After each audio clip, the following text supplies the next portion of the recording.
Welcome to IDT Talks. I'm Anastasia Laurina, and today in our studio we have a special guest who is Vuk Jeremić, a Serbian politician and diplomat, a president of the 67th session of the United Nations General Assembly and former Minister of Foreign Affairs of Serbia. Welcome. Thank you very much. It's a great privilege to be here with you. Thank you. Thank you so much for finding the time in your tough schedule to join IDT Talks. You were one of the participants of 10th Global Baku Forum, which lasted from 9th of March to 11. And you know that it was a very important event to discuss the global issues and the role of Azerbaijan in the global agenda. So my first question to you, could you tell us about the results of this big event and how do you see Azerbaijan's role in the matters of international politics? Well, first of all, it was a very interesting forum, and obviously over 10 years of its existence, it has accumulated collective wisdom and prominence. And the 10th Global Baku Forum was indeed a top-notch event in organizational terms, in terms of the quality of discussion. But it also reflected the rise of prominence and soft diplomacy, if you will, of Azerbaijan over the last 10 years. So one of the most interesting topics was the discussion of multilateralism, the crisis of multilateralism, and the role of non-alignment, whatever that may sound, whatever that may mean in the 21st century. And there, the role of Azerbaijan as the chair country of the non-aligned movement was discussed. And this was one of the, I would say, most interesting discussions, because the non-alignment is something that I believe is going to be very pertinent as a concept in the 21st century. The original non-alignment, the non-aligned movement that was created in the 20th century, came about because a number of countries, as a matter of fact, majority of world countries, did not want to be part of any of the blocs that existed. It was the Soviet bloc and the Western bloc at that time. And then at the end of the Cold War, they thought that there is no purpose anymore to have a non-aligned movement. And for some time, the non-aligned movement was meandering, going down in significance. But today, it seems like we are going to be contemporaries of another Cold War, the Cold War of the 21st century. And what are you going to do if you're a small country and if you don't want to join any of the blocs? You would probably have to find like-minded countries who are interested in pursuing their own national priorities and interests and helping each other maintain their neutrality. In other words, non-alignment. And so do you think that it's possible for the countries to keep neutrality in the 21st century, not to be part of any kind of blocs, not the military blocs even? Well, the thing is that if you look at what's going on in the war in Ukraine now, this is obviously one of the things that has shaken the foundations of the international system. It has consumed a lot of attention around the world. But you see two parties involved in a conflict, and one party is Russia, the other party is, in my opinion, not just Ukraine, but a far larger bloc of countries. The vast majority of the world wants to remain neutral. They did not want to go and openly support either of the sides. Then we are not talking about Europe at the moment. I'm talking about a global community of nations. European countries, transatlantic community, if you will. The Western Bloc is very united. And the vast majority of African countries, the vast majority of Asian countries, the vast majority of Latin American countries, they are suffering the consequences of this conflict, which are felt in the world economy and the energy prices and the food prices and so on and so forth. They want this war to come to an end as soon as possible, and they don't want to pick sides. Now, what I fear is that the historical comparison, to go back to the original Cold War, because we're talking about the non-alignment, is that the war in Ukraine is just the first hot war of the Cold War that is going to be part of our lives. So similarly to the first hot war of the original Cold War, that was the war in Korea. The war in Korea was the first time that the two main protagonists of the Cold War picked opposite sides and supported opposite sides. So, despite the fact that it was on the other continent, it was the first hot war of the Cold War. In the 21st century, the Cold War is going to be between the United States and China. And the first hot war of that Cold War is the war in Ukraine.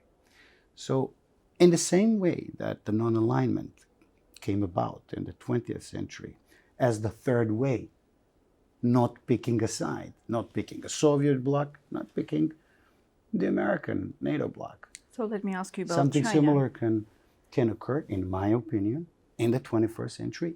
And I think that the majority of world nations will choose to stay out of either of the two blocs. Because why? If you're part of one of the bloc, you're not setting up the agenda of that bloc. You're just following. You are part of the fulfilling of somebody else's agenda. If you want to pursue your own national interest and your own national agenda, you better stay out of blocs, especially if you're a small country. Okay, what about those countries, including China, for example, when the United States of America is trying to tell these states, if you support one of the sides of the conflict, if you support Russia, then you will have some problems in your economy, you may have some sanctions, and etc. That means that for some states it's quite difficult to keep neutrality. They have to support one of the sides. Otherwise, they can be criticized by one side or another. They can be criticized, that is for sure. But I don't think that it can go too far beyond the criticism. On the first day of the war, there was a big reaction in the West. In the United Nations, there was a resolution that the vast majority of countries voted for. But then came the introduction of sanctions against the Russian Federation.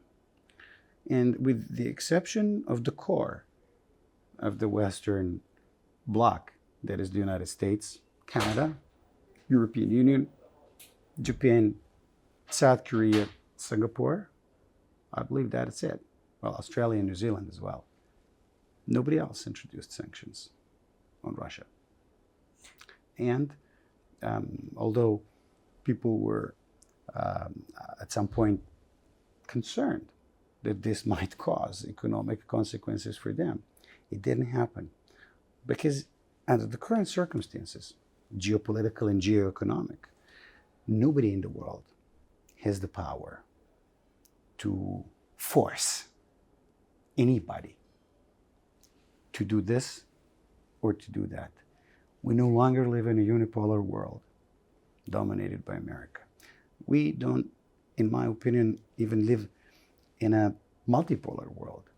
We are living in a G0 world that was famously coined term by Ian Bremmer, in which no single country nor a group of countries can lead or force others to do certain things. And my final question about the position of your country, about Serbia, who had an intention to become a member of NATO and the European Union, but until now, one of the key elements on how Serbia thinks about this future of the world development, and whether Serbia still wants to be part of big alliance. Well, I'm not sure if Serbia ever was a candidate for NATO. And no, but there were some statements that the country is willing to be part of. And well, because we have a very special history with the NATO alliance, we were actually attacked as a country by the NATO alliance in 1999. And part of our territory is unfortunately to this day not under our administrative capacity as a result of this attack. About 90% of people in Serbia are against joining NATO are in fact in favor of maintaining the country's military neutrality. But when it comes to the EU, it was a different situation for many years. For many years, Serbia has been prioritizing joining the European Union as a national strategic priority. But things have changed in the meantime. In Europe, things have changed in the world. And right now, I don't believe that the door is open in the European Union for anybody who would want to become a new member, for instance, Serbia. Europe has gone through a lot of convulsions in the last couple of years and decades. It went through a financial crisis, through a debt crisis. It went through a migration crisis. It went through Brexit. Now it's going through a crisis related to the security and the eastern flank. And the decision-making system inside the European Union is rather complicated, and especially when it comes to issues in which national vetoes of the member states are envisioned. In other words, everybody can throw a veto right now on certain issues in the European Council. I don't think that Europeans are ready to give anybody this right to any further countries, any further vetoes in the European Council. And before the internal functioning of the European Union is changed, I don't think that there will be new members. I don't think that Serbia is going to join the EU in the near future. I don't think that anybody in the Balkans or elsewhere are going to be in a position to join the EU in the near future. And under such circumstances, small countries need to find ways to build friendships and seek support outside such integrations. And Serbia and Azerbaijan have had very strong relations for a number of years. I'm very proud that I played a part in the creation of these relations when I was foreign minister. After I left the government, the new government of Serbia continued in the same direction. And Serbia and Azerbaijan now are good friends. They are mutually supportive when it comes to critical issues, including territorial integrity of Azerbaijan and Serbia. And although we are not formally member of the non-aligned movement, we are observers of the non-aligned movement. We, as a country that created or helped create the original non-aligned movement in the 20th century, have invited the non-aligned movement under the chairmanship of Azerbaijan for a summit in Belgrade, which was an exceptionally successful summit. And in this regard, I think that we are going to continue looking for friendships and supports, not just in our immediate neighborhood, but also in the wider organization like the non-aligned movement. That's for sure. Two countries are strategic partners who support each other on the international arena, inside the international organizations, and trying to have independent policy on the world global arena, not to be part of any conflict. So, Mr. Jeremić, thank you so much for joining IDT Talks today. It was a real pleasure to talk with you. Thank you. Thank you.